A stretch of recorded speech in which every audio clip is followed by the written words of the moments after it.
C'est une condition. C'est un bouquin que j'ai divisé en deux parties. La seconde partie est plus technique hein, sur les transcendantaux, mais la première partie m'a beaucoup plu et me plaît encore beaucoup. C'est une partie sur le langage.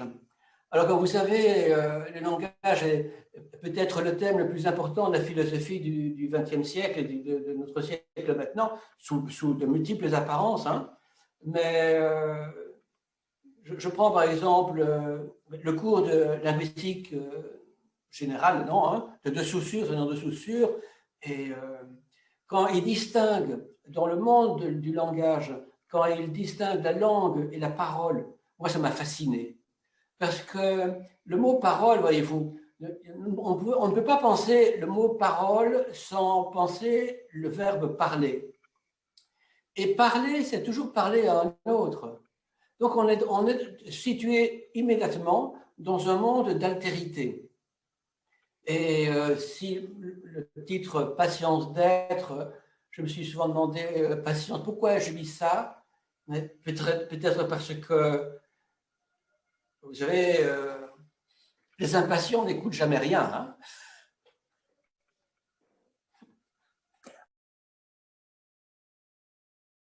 Oui, ça depuis toujours. Hein. Depuis toujours, je l'ai à l'œil pour lire comme ça. Et des amis m'ont fait écrire un petit article pour une revue en Afrique. Et j'ai donné le titre Avoir raison, la raison comme un lieu de l'avoir, de la possession. Bon, on connaît bien tous les dogmatiques qui sont dans nos cultures contemporaines, hein, que ce soit dans Facebook ou bien ou un peu plus articulé, un peu plus compliqué, mais c'est une tentation, avoir raison. Avoir raison, on est chez soi, je ferme la porte, j'ai raison, et toi, tais-toi. Et on coupe la relation, on coupe la fonction de langage, la fonction de la parole, du parler à autrui, parce que parler à autrui, c'est aussi l'écouter. Dans un dialogue, on est appelé à l'attention. L'attention, c'est une affection. Hein.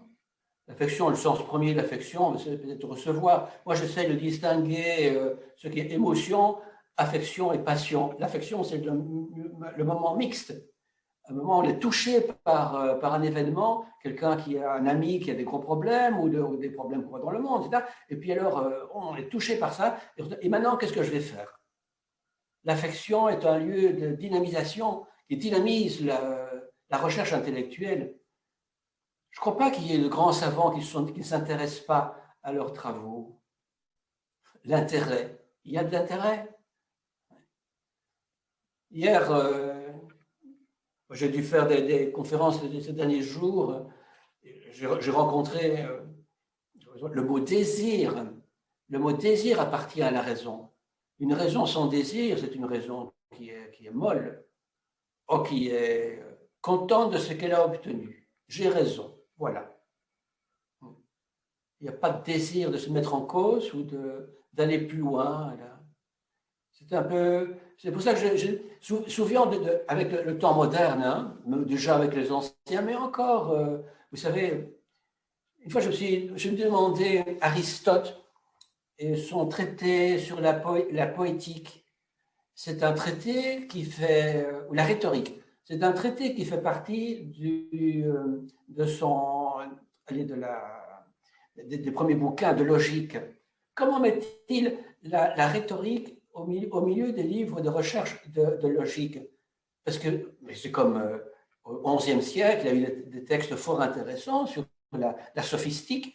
Pensez maintenant, le professeur S. Cassin, sur la sophistique, il travaille sur la sophistique.